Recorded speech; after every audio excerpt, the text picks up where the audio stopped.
سلام به شما دوستان عزیز، امیدوارم که حالتون عالی باشه و روز خیلی خوبی رو پشت سر گذاشته باشید. من نغمه هستم و به چنل دفتر سرنوشت خیلی خوش اومدین.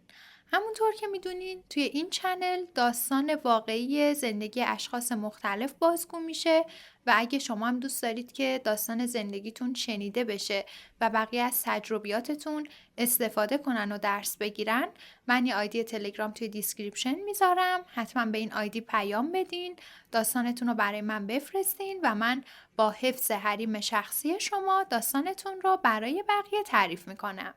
قصه امشب قصه جالبیه. موضوعی هستش که فکر میکنم برای اکثر ماها پیش اومده و خب نشون میده که باید خیلی مراقب زندگیامون باشیم و هر کسی رو به حریم خودمون و به زندگی خودمون راه ندیم.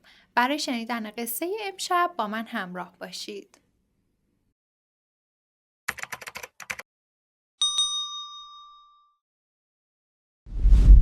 نازنین که فارغ التحصیل رشته حسابداری بود و تقریباً 8-9 ماهی از فارغ التحصیل شدنش گذشته بود که دنبال کار میگشت. توی یه شرکت یه کار پیدا کرده بود، اما خب خیلی استرس داشت چون تا الان تجربه در واقع کار کردن و شغل به این شکل نداشت و همش نگران جو اونجا بود و این حس رو داشت که خب حالا همکارانی که دارن توی اون شرکت با همدیگه کار میکنن از قبل با همدیگه آشنا هستن. نازنین یه آدم جدیده، برخوردشون، رفتارشون قراره باش چطوری باشه و خلاصه با همین فکرها درگیر بود تا روزی که باید میرفت و کارش رو شروع میکرد فرا رسید. اون روز مدیر داخلی شرکت خیلی رفتار و برخورد خوبی داشت در برابر نازنین و نازنین رو به تمام همکارا معرفی کرد.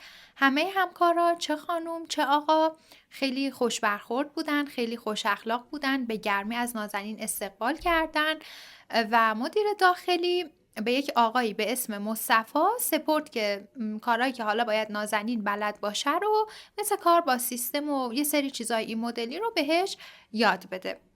مصطفی هم یه پسر قد بلند با پوست تقریبا گندمی بود.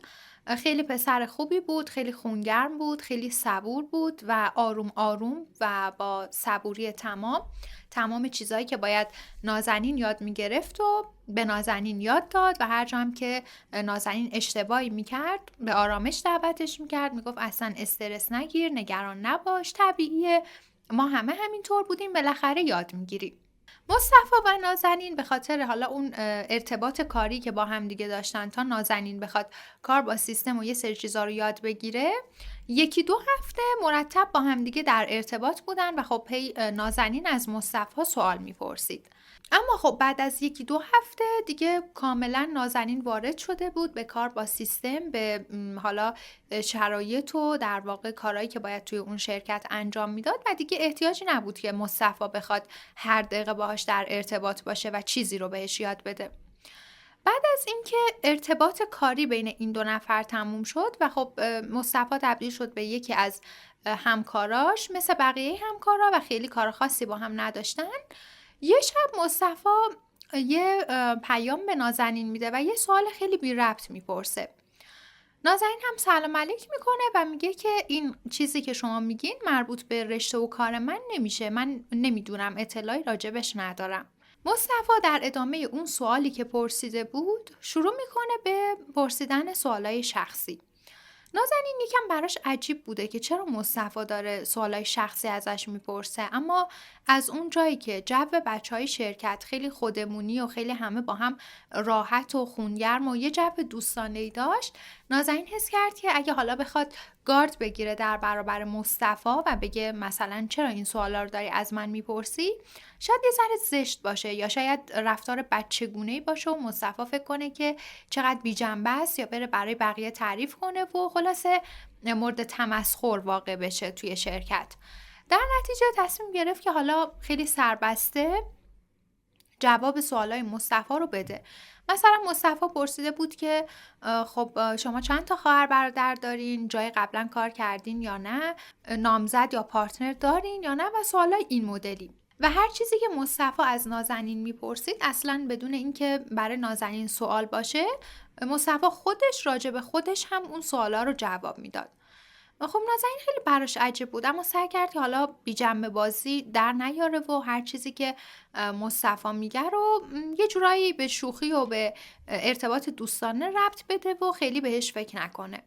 از بعد از این پیام بی ربط مصطفی عادت کرده بود که هر شب یه موضوعی برای صحبت پیدا میکرد و به نازنین پیام میداد. نازنین هم انگار عادت کرده بود به اینکه هر شب مصطفی بهش پیام بده، با هم صحبت کنن راجع به چیزهای مختلف و یه جورایی نازنین حس میکرد که به مصطفی علاقه‌مند شده.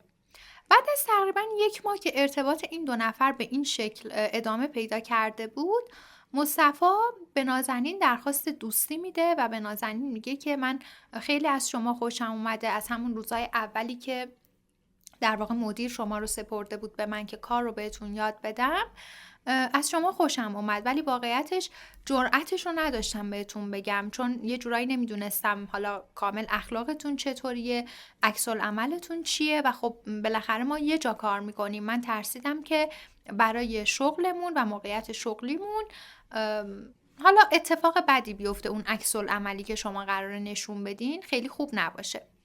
نازنین که دیگه واقعا فهمیده بود به مصطفی علاقه‌منده و خیلی وقت بود که منتظر همچین پیشنهادی از سمت مصطفی بود، خودش رو جمع و جور میکنه و میگه که خب منم یه سری سوالا و حرفای شما برام عجیب بود و اصلا دلیلش رو نمیفهمیدم، تا حالا امشب که بهم پیشنهاد دادین متوجه شدم که خب شما یه نظرایی رو من داشتین. نازنین به مصطفی میگه اگه میشه من 2-3 روزی فکر بکنم بعد به شما جواب بدم. مصطفی میگه باشه، حق داری، باید حتما فکر بکنی، چون من نمیخوام یه رابطه الکی داشته باشیم و دوست دارم که حالا بعد از یه تایمی که با هم آشنا شدیم و یه ذره رفتیم و اومدیم همه چیز رو رسمی کنیم. نازنین که خیلی خوشحال شده بود از پیشنهاد مصطفی، اما 1-2 روز صبر میکنه حالا که یه ذره جلوی مصطفی نشون بده که خیلی هولم نیست و احتیاج به فکر کردن داره. و توی شرکت هم این 2 نفر کاملا عادی با هم دیگه رفتار میکردن. بعد از 2-3 روز مصطفی بهش پیام میده و میگه که فکراتو کردی نازنین خانم، جوابتون چیه؟ نازنین هم میگه که آره فکرامو کردم، منم موافقم که حالا این ارتباط ادامه داشته باشه تا اینکه ببینیم میتونیم رسمیش کنیم، به درد هم میخوریم، برای زندگی با هم مناسب هستیم یا نه. و از اون لحظه به بعد ارتباط دوستی این 2 نفر شروع میشه. نازنین و مصطفی تقریبا 2 سال با هم دوست بودن و توی این 2 سال بهترین روزای عمرشون رو سپری کردن. انقدر که به این 2 نفر خوش گذشته بود و انقدر که احساس دوست داشتن خیلی عمیقی نسبت به هم دیگه حس کرده بودن و واقعا حس میکردن که روی ابرها هستن. خیلی حرفای قشنگ به هم میزدن، خیلی رویا پردازی های قشنگی میکردن برای خونشون، وسایل خونشون، بچه هاشون، همه چی. و بالاخره بعد از 2 سال دوستی مصطفی به نازنین میگه که نازنین من دیگه از این شرایط خسته شدم، من تو رو دوست دارم، اخلاقت، رفتارت، شخصیتت، همه چیز تو هم که منو دوست داری، حالا اگه غیر از اینه بگو و خب برای چی کشش بدیم، بهتره که رسمیش کنیم، با هم دیگه ازدواج کنیم، اینقدر استرس اینو نداشته باشیم که حالا جای میریم کسی ببینه کسی بفهمه و خلاصه از این استرس ها خودمون رو بکشیم بیرون. نازنینم که خب یه دل نه 100 دل عاشق مصطفی بود، چون مصطفی هم ظاهر خوبی داشت، هم شخصیت خوبی داشت، شغل خوبی داشت، کلا مرد ایدئالی بود برای ازدواج. نازنین هم موافقت میکنه با مصطفی و میگه که منم موافقم که رابطمون رو رسمی کنیم. خانواده این 2 نفر در جریان بودن و میدونستن که این 2 نفر با هم تو رابطه هستن و دورادور نسبت به نازنین و مصطفی هر کدوم از خانواده ها شناخت داشتن و خب کاملا با این وصلت راضی بودن، چون از قبل شناخت داشتن و بچه هم خب 2 سال با هم دیگه توی رابطه بودن. خواستگاری انجام میشه و تصمیم میگیرن که 1-2 ماه بعد بچه ها یه جشن خیلی کوچیک عروسی بگیرن، اونقدر حالا خرج و هزینه نکنن. ترجیحشون این بوده که به جای اینکه یه عروسی خیلی بزرگ و عجیب غریب بگیرن، یه جشن کوچولو با آدمایی که خیلی دوستشون دارن بگیرن و بقیه پول عروسی رو یه ماه عسل و یه سفر خیلی خوب برن.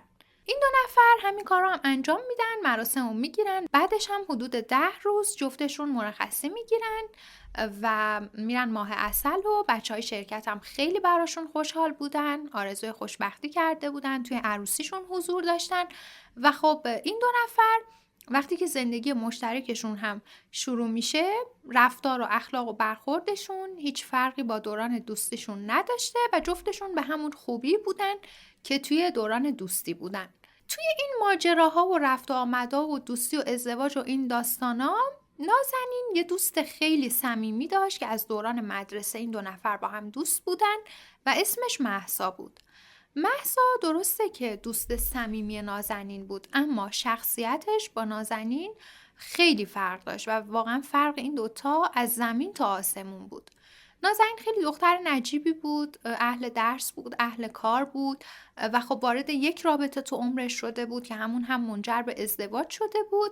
اما برعکسش مهسا نه اهل کار بود نه اهل درس بود. اگه یه جایی هم میرفت وای میساد کار کنه فقط به خاطر این بود که حالا به قول خودش مخ 4 تا پسر رو بزنه و دائما اهل اضافه کاری و اهل پارتی و مهمونی و همزمان با هم مثلا 2-3 تا دوست به سر داشته باشه و از این کارا.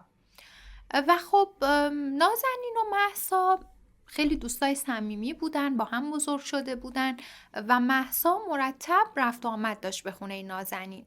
هر بار که مهسا با هر پسر جدیدی دوست میشد به نازنین زنگ میزد، میگفتش که نازنین تو و مصطفی بیاین با من و این پسر جدیده که باش دوست شدم با هم دیگه بریم بیرون. اصلا دوستیای مهسا تبدیل شده بود به یه سوژه خنده برای مصطفی و نازنین. یعنی هر بار که این دختره یه کارای این مدلی ازش سر میزد، نازنین و مصطفی می نشستن راجبش صحبت میکردن، میگفتن، میخندیدن و خلاصه براشون عجیب بود که اصلا این دختر چرا این مدلیه. تا اینکه یه روز مهسا به نازنین میگه که نازنین من از این زندگی که برای خودم درست کردم خسته شدم.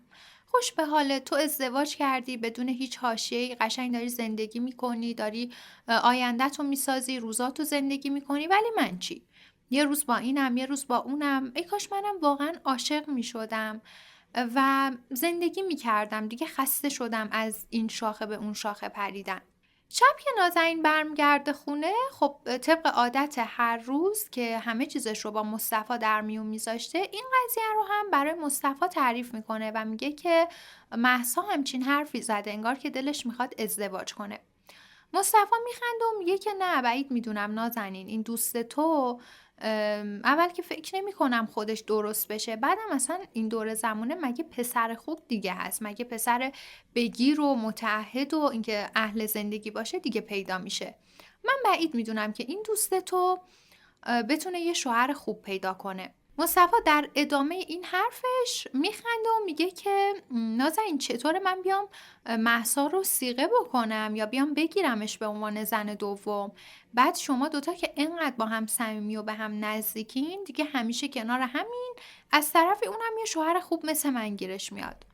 به محض اینکه این حرف رو مصطفی میزنه، نازنین ناراحت میشه، خیلی قیافه جدی به خودش میگیره، با مصطفی دعوا میکنه و میگه که این چه حرفی بود زدی، اصلا شوخیش هم قشنگ نیست، واقعا چه حرفی بود، چرا اصلا به همچین موضوعی تو باید فکر کنی؟ مصطفی میگه که بابا شوخی کردم، حالا تو اینو گفتی منم گفتم بذاریم وسط یه چیزی بپرونم بخندیم، فکرایی میکنی یا مثلا یعنی چی؟ حالا من خودم یه چرت و پرتی گفتم. از یه جایی به بعد مهسا هر موقع که میومده خونه نازنین و مصطفی یه چیزی میگرفته دستش میومده، مثلا یه کیک درست میکرده میآورده یا غذا درست میکرده میآورده و به محض اینکه غذا یا کیک رو میآورده شروع میکرده به تعریف از خودش که وای امروز رفتم موادش رو خریدم درست کردم گفتم بیارم با هم دیگه بخور. و هر بار که مهسا میومد خونه این دو نفر خیلی به خودش میرسید، موهاشو بلند میکرد، لباسای خوب میپوشید، عطر و ادکلونای خوب میزد، ناخناشو درست میکرد و هر موقع که یه چیزی درست میکرد و میآورد، مصطفی شروع میکرد به به به کردن و چه چه کردن و ایشالله و ماشالله و خلاصه تعریف کردن از مهسا. یه چند بار نازنین سکوت میکنه، چیزی نمیگه، اما وقتی میبینه که خب مصطفی دست از این تعریف و تمجیدا بر نمیداره، یه روز وقتی که مهسا از خونشون میره وای میسه دعوا کردن به مصطفی و به مصطفی میگه که این چه رفتاریه که تو داری مصطفی؟ اصلا چه معنی داره که تو انقدر وایسی از دوست من تعریف کنی؟ من این همه با وجود شاغل بودن براتون میشورم، میپزم، همه کاری میکنم، یک بار تشکر نکردی از من، یک بار به چشت نیومده. حالا یه کیک یا یه غذا که دوست من آورده، اونم اصلا معلوم نیست خودش درست کرده یا نه، به چشت اومده. هر بار که اینا رو میگفته، مصطفی میگفته که بابا تو زیادی حساس شدی، خب لطف کرده یه چیزی برداشته آورده، من چی بگم دستت بشکنه که آوردی؟ منم دیگه به خاطر احترام و از رو ادب یه تعریفی میکنم و یه حالا بهبهی میکنم، تو چرا جدی گرفتی؟ نازنین که احساس خطر کرده بود از سمت مهسا، تصمیم میگیره که هر موقع که مهسا میخواسته بیاد خونشون، در رو روش باز نکنه، چون مهسا اصلا خبر نمیداده که آقا من دارم میام خونتون. یهو میدیدن زنگ در رو میزنن، کیه؟ مهساست. و بدون اینکه اصلا هماهنگی کرده باشه یا خبر داده باشه، یهو میومد خونه این دو نفر. و این موضوع رو هم نازنین به مصطفی گفته بود که مصطفی من نمیخوام در رو باز کنم، اگه این دختره اومد لطفاً تو هم یه موقع در رو باز نکن. مصطفی هم گفته بود باشه، اما یه روز قبل از این که نازنین بلند شه نگاه کنه ببینه حالا کیه داره زنگ میزنه، مصطفی بدو میره و در رو باز میکنه و میبینن که مهساست. بعد از اینکه مهسا میره، نازنین با مصطفی دعوا میکنه و بهش میگه که مگه من بهت نگفتم در رو این دختر باز نکن؟ مگه بهت نگفتم هر کسی زنگ در رو زد بذار من نگاه کنم ببینم کیه بعد در رو باز کن؟ تو واسه چی پریدی یهو در رو باز کردی؟ با این حرف نازنین، مصطفی این آدمی که برق گرفته باشدش از جا میپره و شروع میکنه به داد و بیداد کردن و میگه که اصلا دلم خواست که باز کردم. میدونی چیه؟ من از دوستت از مهسا خیلی خوشم میاد. واقعیتش رو بهت بگم نازنین، به خودشم گفتم. تو هم یا میتونی رضایت بدی که من مهسا رو در کنار تو بگیرم، اگه هم نمیخوای رضایت بدی طلاق تو بگیر و گم شو برو. من دیگه تو رو نمیخوام. تنها لطفی که میتونم بهت بکنم اینه که اونو در کنار تو داشته باشم، اما اینکه تو رو به تنهایی داشته باشم اصلا. نازنین فکر میکنه که حالا مصطفی بهش برخورده و از سر لج و لجبازی همچین حرفی زده. بدون هیچ حرفی یه سری وسیله جمع میکنه، میره خونه دختر خالش، در واقع خونه پدر و مادرش نمیره، چون نمیخواسته که پدر و مادرش از این قضیه چیزی متوجه بشن و بویی ببرن.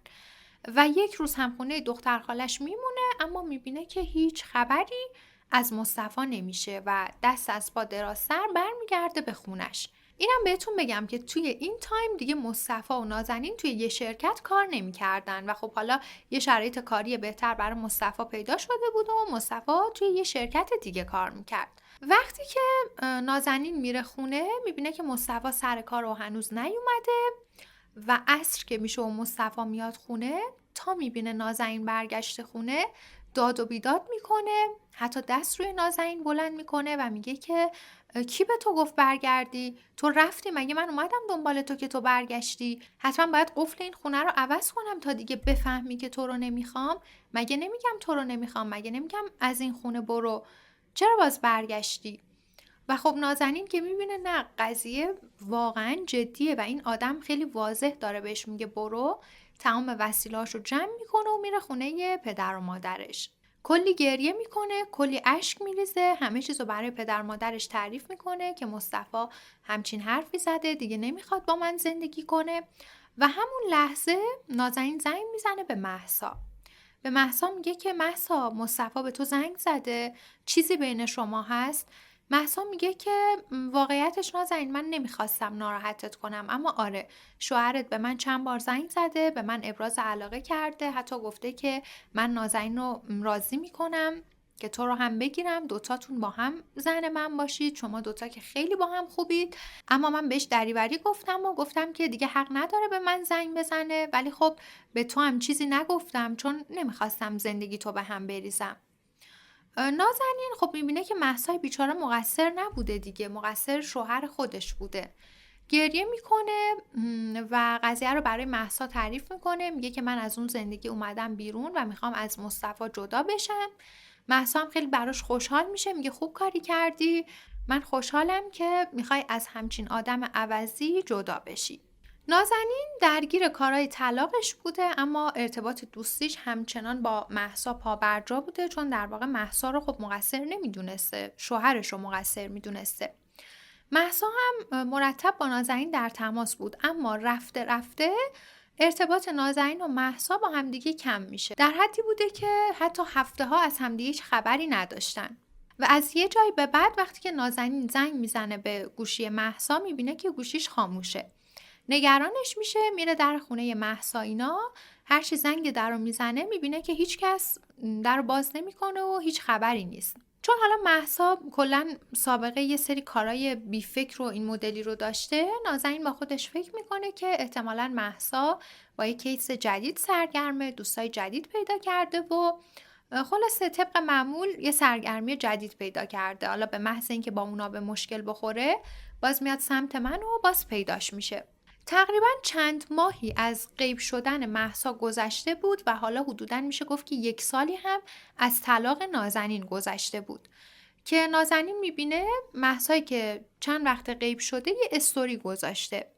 استوری مهسا رو باز میکنه و میبینه که مهسا عکس سونوگرافی بچه، عکس یک بیبی چک در کنار مصطفی رو استوری کرده.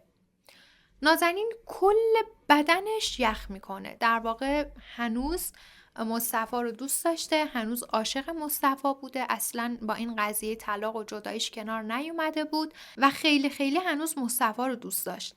همون موقع زنگ میزنه به مهسا، شروع میکنه به داد و بیداد کردن و فحش دادن بهش و میگه که چقدر آدم عوضی هستی، تو چقدر منو تشویق کردی که آره از این آدم داری جدا میشی فلان چنان، حالا که خودت عکس بیبی چک و سونوگرافی و این چیزا رو استوری کردی، اصلا معنی این کارات یعنی چی؟ و اینم بگم که یه جشن خیلی سنگین و شلوغی هم گرفته بودن، جوری که از مراسم ازدواج حتی نازنین هم پر جمعیت‌تر و پر هزینه تر بوده. مهسا به نازنین میگه که چته تو هار شدی افتادی به جون من؟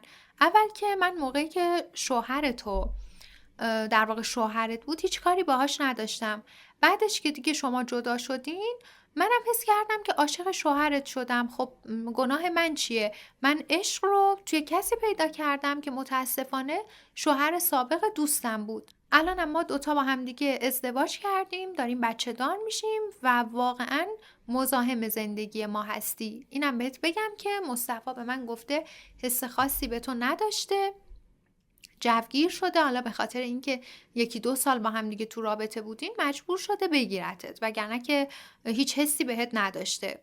و مصطفی هم میگه که عشق واقعی رو با من پیدا کرده، پس لطفاً برو دنبال زندگی تو، مزاحمتی برای ما ایجاد نکن. نازنین که واقعا حس میکرده دنیا داره رو سرش خراب میشه، میشینه کلی گریه میکنه، خیلی ناراحت بوده. تمام عکسای مصطفی رو که تا اون لحظه دلش نیومده بود از گوشیش پاک کنه، تمام پیاما، حرفا، حتی پیامایی که از اول دوستیشون بین این 2 نفر رد و بدل شده بود، همه رو پاک میکنه. تصمیم میگیره که روی خودش تمرکز کنه، روی خودش کار کنه. حتی با یه آقایی هم وارد رابطه میشه، اما بعد از یه مدت میبینه که نه، هنوز اثرات اون ازدواج و اون بی‌اعتمادی روش هست و به اون آقا میگه که من هنوز توانایی وارد شدن به یک رابطه جدید رو ندارم و به اون آقا هم جواب منفی میده. خونه پدر و مادر مصطفی که طبقه بالاش اون موقع که نازنین و مصطفی با هم زن و شوهر بودن اونا زندگی میکردن و حالا که مهسا و مصطفی با هم ازدواج کرده بودن باز هم اون دوتا توی همون خونه زندگی میکردن و اون خونه توی محله‌ای بود که یکی از دایی‌های نازنین هم خونش توی همون محله بود و میشناختن در واقع خانواده مصطفی رو و خب میدونستن دیگه بالاخره خونش کجاست، چون خونه نازنین هم بوده یه مدت. یه روز دختر دایی نازنین به نازنین زنگ میزنه و میگه که نازنین من دیشب یه چیزی دیدم که خیلی با خودم کلنجار رفتم که بهت بگم یا نه، اما در نهایت تصمیم گرفتم بهت بگم، شاید بتونه کمکت کنه که خیلی عمیق‌تر بفهمی که این مصطفی چه آدم کثیفی بوده و بتونی راحت‌تر فراموشش کنی. نازنین هم میگه چی دیدی؟ دختر داییش میگه که مهسا زایمان کرده، این 2 نفر یه دوقلو گیرشون اومده و دیشبم خیلی بزن و برقص و چراغونی و خلاصه گوسفند قربونی کرده بودن و اصلا یه برو بیایی بود تو خونشون و بدون که این آدم چقدر پست بوده چقدر عوضی بوده لطفاً فراموشش کن و بچسب به زندگیت. از این نقطه به بعد واقعا نازنین تصمیم میگیره که بچسبه به زندگیش و در واقع این حرفی که دختر دایش بهش زده بود واقعا بهش کمک میشه و برای همیشه مصطفی رو فراموش میکنه. چند ماه از این قضیه میگذره تا اینکه دوباره دختر دایی نازنین به خونه نازنین زنگ میزنه و با یه حالت خیلی سراسیمه و پریشون حالی به نازنین میگه که نازنین این دیوونه اینجاست، همش داره در میزنه و میگه که من تا نازنین رو نبینم از اینجا نمیرم. اینم بهتون بگم که پدر نازنین خونشون رو بعد از جدایی از مصطفی عوض کرده بود که دیگه هیچ جوره این مصطفی نشونی خونشون رو نداشته باشه و تنها نشونی که مصطفی از نازنین داشته همین خونه دایی نازنین بوده. نازنین میگه راجب کی داری حرف میزنی؟ کی اومده؟ اتفاقی افتاده؟ و در کمال ناباوری دختر دایش میگه مصطفی اینجاست. میگه من حتما باید با نازنین حرف بزنم و تا باش حرف نزنم از اینجا نمیرم. نازنینم میگه که باشه من الان خودمو میرسونم. بدو حاضر میشه میره سمت خونه داییش و از همون دم در به مصطفی میگه که چه خبرته مرکه گرفتی؟ چی کار داری؟ مردم آبرو دارن اومدی اینجا داری عربده میکشی. میبینه که سر تا پای مصطفی لباس کثیف، لباس چروک، مصطفی که اصلا نازنین اجازه نمیداد حتی لباس تو خونش رو هم بدون اتو زدن بپوشه و چقدر بهش میرسید، چقدر همیشه هواشو داشت، چه از نظر غذا، چه لباس، چه هر چیز دیگه ای. میبینه که با یه سر و وضع کثیف و آشفته و خیلی شکسته و پیر مصطفی جلوش وایساده. مصطفی خیلی گریه میکنه، از نازنین طلب حلالیت میکنه، میگه نازنین منو ببخش، من اشتباه کردم، مهسا هرچی بهت گفته دروغ گفته، اون خودش خیلی ناز و اشوه میومد، خیلی دلبری میکرد، خب منم متاسفانه لغزیدم و مهسا 2 بچه رو گذاشته و رفته، فقط به من زنگ زده و گفته که من میخوام ازت طلاق بگیرم، دیگه نمیخوام به زندگی با تو ادامه بدم، یه آدم جدید پیدا کردم، حس میکنم که عشق واقعیمو پیدا کردم و ازدواج با تو اشتباه بود. سعی کن که پدر خوبی برای بچه‌ها باشی و جای خالی منو هم براشون پر کنی. خلاصه مصطفی شروع میکنه به صحبت کردن راجع به این چند وقتی که با مهسا زندگی کرده و به نازنین میگه که مهسا اصلا پخت و پز بلد نبود، هیچ کار خونه‌داری بلد نبود، به جز قروفه رو به خودش رسیدن و اینور و اونور رفتن دیگه هیچ کاری بلد نبود. تمام چیزایی هم که هی درست میکرد میآورد خونه ما که از من دلبری کنه هیچ کدوم دستپخت خودش نبود و به محض اینکه من باش ازدواج کردم سر ناسازگاری برداشت با خانوادم، کلی با خانوادم بدرفتاری کرد، کلی بهشون بی احترامی کرد، اصلا قابل مقایسه با تو نبود، چقدر پدر و مادرم دعوام کردن، چقدر گفتن این چه اشتباهی بود کردی. رفتارای مهسا باعث شد که حتی من چند ماه با پدر و مادرم قهر باشم. نازنین بهش میگه که حالا اینقدرم ازش بدت میومد و مشکل داشتین بعد برای به دنیا اومدن بچه‌تون و خبر بارداری و این داستانا این همه جشن و بزن و بکوب گرفتین. مصطفی هم میگه که به خدا من این کارا رو نکردم، اصلا من روحم خبر نداشت، خودش همه چیزو هماهنگ کرده بود، فقط آخر سر به من گفتش که هزینه فلان و فلان و فلان و بزن به این شماره کارتا. من اصلا تو جریان هیچی نبودم، انقدر که این خودسر بود و خودش هر کاری میکرد، کاملا برعکس تو که چقدر واقعا مرد بودن منو قبول داشتی، هیچ وقت منو زیر سوال نمی بردی و مهسا واقعا با تو فرق داشت و من خیلی پشیمونم که تو رو از دست دادم. بیا با همدیگه شروع کنیم، بیا با همدیگه زندگی بکنیم، من بهت قول میدم که آب تو دل تکون نخوره.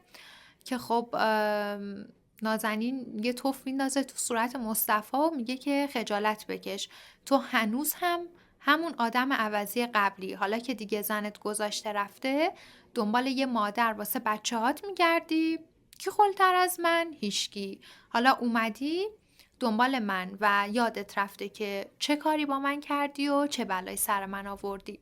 و نازنین به مصطفی میگه که اگه یک بار دیگه مزاحمتی برای من، خانوادم، فامیلم، هر کسی ایجاد بکنی، اون چیزی که نباید و واقعا از طرف من میبینی. بعد از چند وقت نازنین با پسر دوست مامانش آشنا میشه که این خانواده به خاطر شغل پدر خانواده یه ماهای از سال رو توی یه شهر دیگه زندگی میکردن و تابستونا رو میومدن به شهر خودشون. اون آقا پسر هم از همسرش جدا شده بود و طی حالا بیرون رفتنا و مهمونی‌ها و قرارمدارا که با همدیگه این دوتا خانواده میذاشتن، این دو نفر با هم صحبت میکردن، با هم آشنا شده بودن، از همدیگه خیلی خوششون اومده بود و خب در نهایت این دو نفر با همدیگه ازدواج میکنن. چند سال هست که از این ازدواج میگذره، خیلی با همدیگه خوشبختن، خیلی حالشون با همدیگه خوبه و دورادور نازنین از مصطفی خبر داره. مصطفی بچه‌ها رو گذاشته پیش پدر و مادرش، اونا در واقع دارن بچه‌ها رو بزرگ میکنن و خودش هم 2 شیفت داره کار میکنه که از پس خرج و مخارج بچه‌ها و زندگیشون بر بیاد. دوستان عزیز، قصه امشب هم تموم شد. ما از این دوستا فکر میکنم هممون دور و برمون دیدیم و داشتیم، پس بهتره که هر کسی رو توی حریم زندگیمون، توی حریم خانوادهمون راه ندیم. فکر نکنیم که همه آدما خوبن، اعتماد 100% نکنیم بهشون. و خب در نهایت من خیلی خوشحالم که نازنین که اینقدر دختر خوبی بود توی این ماجرا عاقبت به خیر شد و بقیه هم به سزای اعمالشون رسیدن و قطعاً مهسا هیچ وقت رنگ آرامش رو نمیبینه با این سبک زندگی که در پیش گرفته. اگه از این داستان خوشتون اومد ممنون میشم که این ویدیو رو لایک کنید، بر دوستاتون بفرستین. حتما برام بنویسید که نظر شما راجع به این داستان چیه، آیا شما هم همچین آدمای اطرافتون داشتین یا نه، و چنل رو هم سابسکرایب کنید و زنگوله رو هم فعال کنید تا به محض اینکه من ویدیو گذاشتم با خبر بشید. مرسی که تا آخر این داستان با من همراه بودین. شبتون بخیر.